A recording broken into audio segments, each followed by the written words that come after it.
अंदर 9 तारीख सुबह सुबह अवैध खनन या मुड़ निकालने का रिमाइंडर था एक कहीं पर रूढ़ियों की नाड़ी में मुड़ निकाल रही थी। मुड़ का एक बहुत संवेदनशील मैटर रहता है गांव में। किसी गांव में मुड़ नहीं होती तो पड़ोस के गांव में मुड़ भी नहीं लेता है। वहां के ग्रामीणों ने ऑब्जेक्शन किया कि हम हमारी नाड़ी से आपको मुड़ नहीं ले जाने देंगे। तो वहां पे 2 गुट भिड़ गए तो वहां पर थानेदार मौके पे पहुंचा।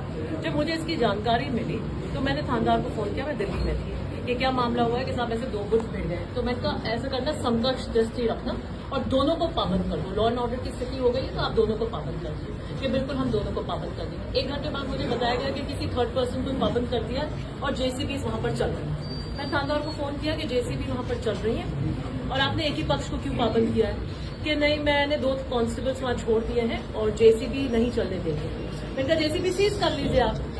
थोड़ी देर में पता लगा कि पूरे दिन जेसीबी चलती रही। पुलिस कांस्टेबल्स वहां क्या कर रहे थे इसका मुझे कोई आइडिया नहीं है और पूरे दिन खनन होता रहा। ये एसएचओ की नॉलेज में था। मैं बहुत कम केसेस के अंदर फोन करती हूँ और एसएचओ लेवल पे तो बहुत कम करती हूँ। कोई मैंने शायद मुझे लगता है पहला केस होगा जिसमें मैंने 4 महीने में फोन किया। उसकी कुछ देर बाद ग्रामीणों में रोष आया। वो सरपंच से बात करने की कोशिश कर रहे थे।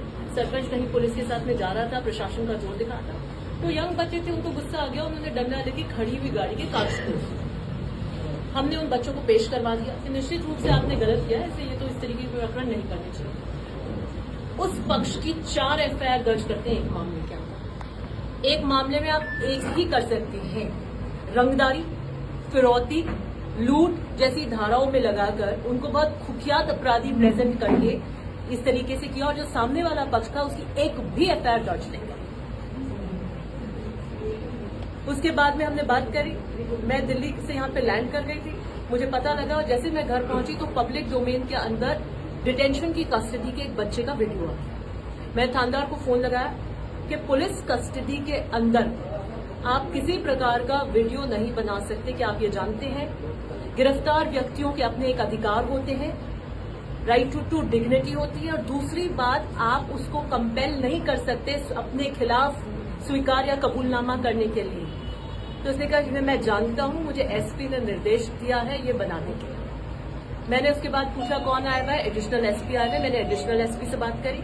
एडिशनल एसपी से मैं पूछा आपको क्या नॉलेज है कि पुलिस डिटेंशन के अंदर वीडियो बन गया है और वीडियो बनाया गया है यातनाओं देने के बाद में। वीडियो का कैमरा किसने पकड़ा? जब पुलिस कस्टडी के अंदर है तो पुलिस के अलावा तो उसको कोई बना नहीं सकता कि मुझे पता नहीं, मैं पता करता हूँ।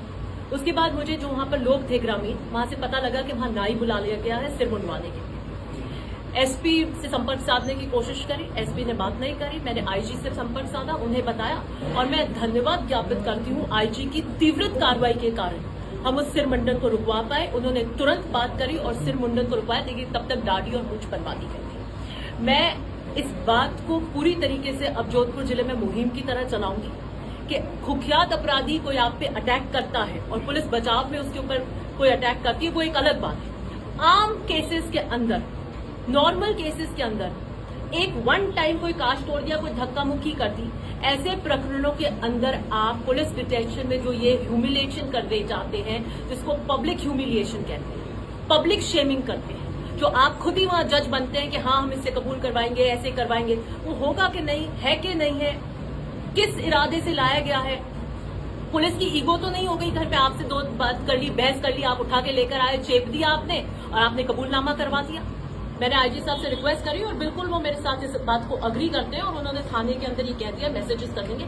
कम से कम नॉर्मल जो प्रथा चल गई है कि हम कबूलनामा करवाएंगे, वीडियो बनवाएंगे, उनको वायरल करवाएंगे, ये सब तरीके से बंद होगा। और मेरी एसपी जो है, एडिशनल एसपी से बात हुई थी और मेरी धर्मेंद्र यादव एसपी को भी ये कहना है कि ये पैर तोड़ना, टांग तोड़ना, ये सारे वीडियो कबूलनामे के, ये सारे के सारे जोधपुर ग्रामीण के क्यों आ रहे? डीसीपी आपके कमिश्नरेट के तो नहीं आ रहे। इनसे पहले 2 एसपी थे, राहुल बराड़ और अनिल कयाल, तब तो नहीं आते थे। आपके इतने सारे जिले आप देख लेना, वहां तो नहीं आते थे। तो मुझे लगता है कि आपको हार्डकोर अपराधी और नॉर्मल रूटीन अपराध जो हो रहे हैं, जो भी जिसकी कार्य, उसमें आपको अपनी इस तरह की शैली को बदलना पड़ेगा। क्या बात हुई है? ऐसे किससे आरटीआई लगा रही हूँ मैं, सबसे ज्यादा इनके कार्य। आईजी से क्या आश्वासन मिला है? उन्होंने इंक्वायरी कराएंगे इस पूरे मैटर की और उन्होंने बिल्कुल आश्वस्त कर दिया और कैटेगोरी की ये कह दिया कि इस तरीके के आम अपराधों के इस तरीके के पुलिस डिटेंशन के अंदर ये वीडियोस नहीं करते। Thank you.